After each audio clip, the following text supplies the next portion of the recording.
Hi, I'm Coach Martindale from Lincoln-Sudbury boys varsity basketball, and this is my chalk talk. This is a kid who wants to go on to play college basketball, and he kicks his feet out when he shoots. And you can see from these clips, he falls all the time because he requires so much space to shoot. Mm-hmm. You know what I mean? So it was really of great interest to us. That's a crazy adjustment to have to make. It's almost impossible to make that adjustment without understanding what's happening. So he gets fouled 3 times on a 3-point shot that he goes down.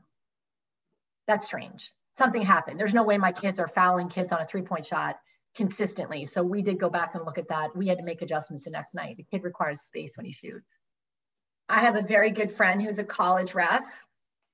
And I sent him the clips and I said, the kid is requiring too much space. Like, what do we do? There's nothing I can do here. If he is, you'll see, if you look at it, you can actually watch very closely. He kicks his foot. So let's see if I can find a good one for you guys. Here he is. Number 1, watch his feet. That happens so many times that as a coach, you're like, what is happening? Watch his feet. Boom. Kick. First of all, my player is way too close. So there's no question. There's no question on that one. He didn't play it right. So at first you're like, what is happening? Why are you so close on the shooter that you literally knock him over? So that's probably early on in the game where I'm like, Matt, you're closing out too tight. You know, you're good enough to have a hand up in his face. You cannot be that close. He gets 3 free throws on that. Boom, watch. Okay, freeze. How much he kicks his feet forward and falls on the floor. You have to wonder when you're playing a team and their best shooter, and keep in mind, he's probably the most talented shooter in our league.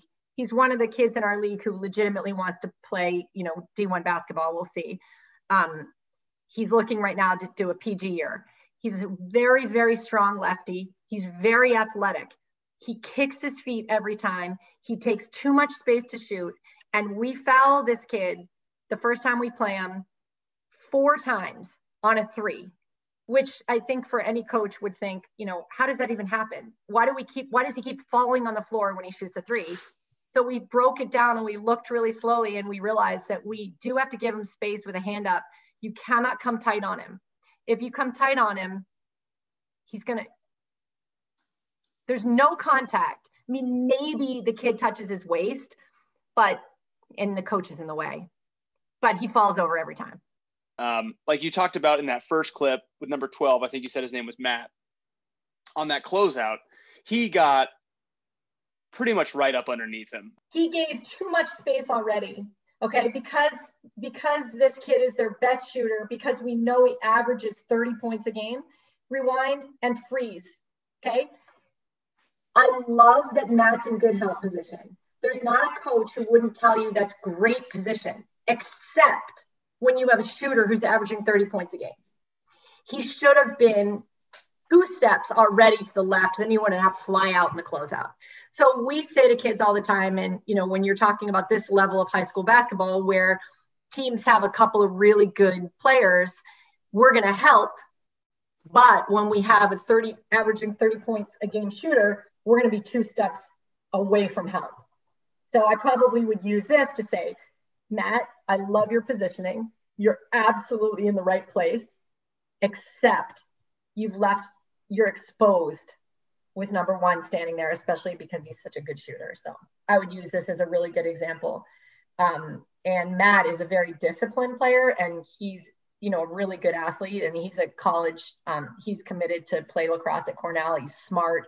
He understands how to play defense. He's a defender. He's a long pole defender. This would be a great opportunity for me to say, I would have taken one step closer. You would have been able to close out quicker and you wouldn't have flown at him. We're talking about some really, really intelligent kids. So they're pretty smart. So breaking down film with kids who, understand your language is easier. So across the board, I wouldn't say every kid would get this, but I would say that Hudl, or just video in general, allows us to show them. If I had told them I wanted him to help a little bit less and to cheat out a little bit on a good shooter, that's one thing. To show him this tape and to watch him come flying out on the closeout, I think he understands. So not so much the way I speak, but what I'm showing it is just easier. Again, okay, that's a great clip. Okay, I love what he just did. I don't know if you guys can see it, but watch that again and tell me what you think of what he just did. He knows where he is. He's got his hand up. He closes out, gets a hand up, gets the right hand up. Okay, now watch.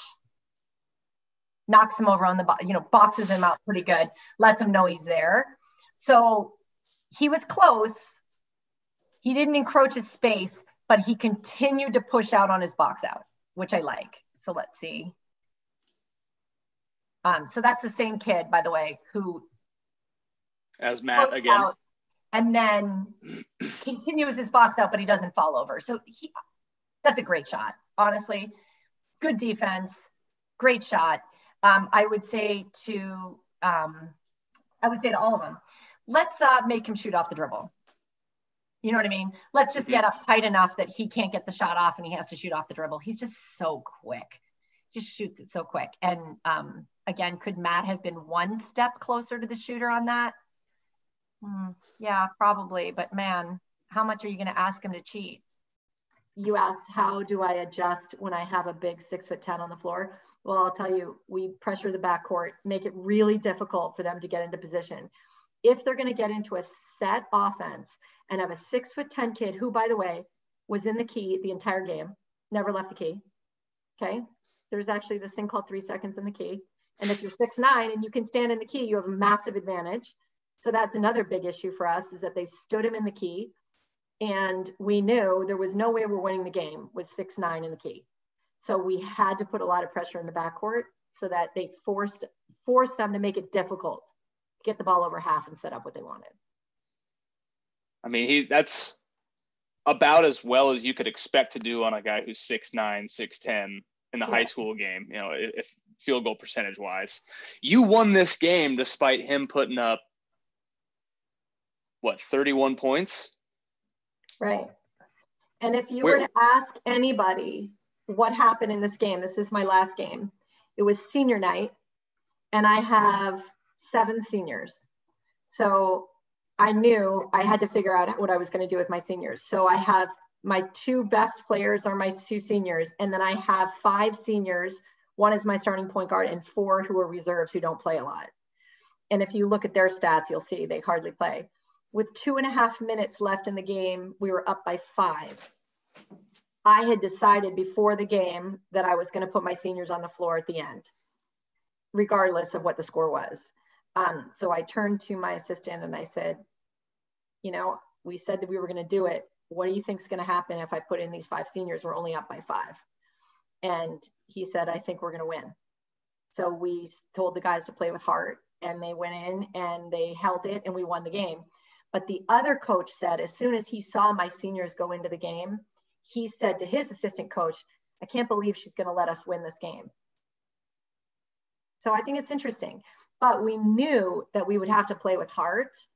It really is true. You guys go ahead and look at the last 2 minutes of the game. You're going to see 5 much weaker players on the floor than were throughout the game. And I'm glad we did it, because it turned out to be our last game, because we got shut down after that. So we didn't get to go into playoffs. And I'm glad it ended up being the way it was. But I was kind of willing to take a chance of losing the game, knowing it was possible that we couldn't hold on. But you'll see, the kids just played with heart. They just threw themselves everywhere to just prevent Weston from, coming back. So obviously their offense goes through this kid who's 6'10". 23 field goal attempts is a lot for anybody in high school. He had 31, 2 for 3. Now, this is a 1-game sample. Is he a shooter? Does he drift out to the corners? Were you comfortable letting him shoot threes, or was that something going into the game that you think, this kid is just a basketball player and we're just going to have to get in his face as much as possible? Or were you comfortable letting him take those threes? I think we were comfortable at first letting him take I wasn't expecting him to take a 3 out there. We didn't really talk about him as a 3-point shooter. When he hit the first one, it was, a little surprising. He didn't play out there. So he played a lot in the paint, where you would expect him. To be honest, they should have killed us. If they kept dumping it into him inside. We had no way to stop him.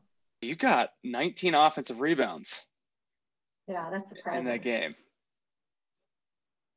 And they had, look at the points in the paint. Not surprising. I thought it would have been even more lopsided. That's again, really interesting. Conventional basketball wisdom would tell you a 6'10" kid would just clear the boards throughout the game. And instead, you turn that into 23 second chance points. Yeah, I love it. I mean, I always say if we can have 40 rebounds in a game, we're going to win the game. And what do we have, 38? 38, right there. Yeah. Right there. You out-rebounded them. They had 33. I mean, is there anything that you look at, like at the box score, is there anything after the game that you go look at as a coach and say, like, this is something I expect from my program? Or, for example, the 40 rebounds. Where did that 40 rebounds stat come from? Is that just something that you've learned or picked up over the years and want to continue? Or is that something that you said, this specific team needs to get 40 rebounds? No, it's just, I mean, sometimes you break down games by how many offensive possessions are there in an average high school game, just based on your experience. You know, you can look and see across the board, how many points do we average a game? How many, all these kinds of things. So like, can we see turnovers on that? Turnovers, we had 13, they had 19. Again, if you can stay around 10 turnovers in a high school game, you're in really good shape. Hard to win a game with 19 turnovers. So we do, you know, we try to have like sort of team goals of staying as close to 10 as possible in the turnover area. Mm-hmm. Look at that, steals 13-7. I love the deflections. That's such a great stat. Such a good stat. Yeah, so these are just, honestly, I'm just a little amazed at how much good information is in here. I'm Coach Martindale from Lincoln-Sudbury boys varsity basketball, and this was my Huddle Chalk Talk. Thanks for watching.